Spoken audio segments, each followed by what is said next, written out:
Have you ever felt completely dead inside, like all hope was lost, scattered like dry bones in a barren valley?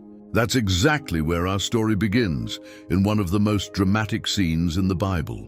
Get comfy and cozy. I've got a story just for you. The prophet Ezekiel stands in a valley, but not just any valley. This place is a graveyard of sorts, stretching as far as the eye can see, filled with countless dry, brittle bones. These aren't fresh remains, we're talking sun-bleached, weathered bones that have been there for who knows how long. It's like walking through death itself. But here's where it gets interesting. Instead of telling Ezekiel to perform some grand miracle or fight some epic battle, God gives him what seems like a crazy command.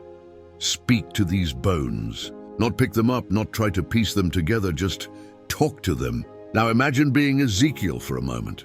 You're standing there surrounded by death, probably feeling pretty foolish, but you open your mouth and start prophesying. And then something incredible happens. Rattle, rattle. The bones begin to move. It's like watching a supernatural jigsaw puzzle solve itself. Bones snap together, forming skeletons. Then, like some divine time-lapse, muscles start growing, tendons connecting, skin spreading over the framework. But there's something missing. There's no life, no breath. That's when God says, "Now prophesy to the breath." And as Ezekiel speaks, the wind begins to blow, and suddenly, whoosh, the Spirit of God rushes in.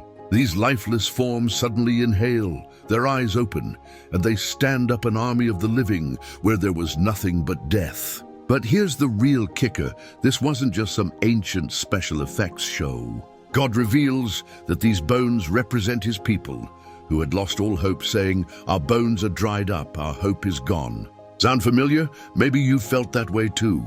This incredible scene is actually a promise, a message, that even when everything seems completely dead and hopeless, revival is possible. Even when your dreams look like scattered bones in a valley, God's breath can bring them back to life. So next time you feel like you're standing in your own valley of dry bones, remember, the same breath that raised that ancient army is still moving today. Sometimes the greatest miracles don't start with a fight or a fix. They start with a word of faith spoken over what looks impossible. Because in God's kingdom, even dry bones can breathe again. Thank you for watching. Please subscribe to Bible Gems 101 for more faith-filled animations.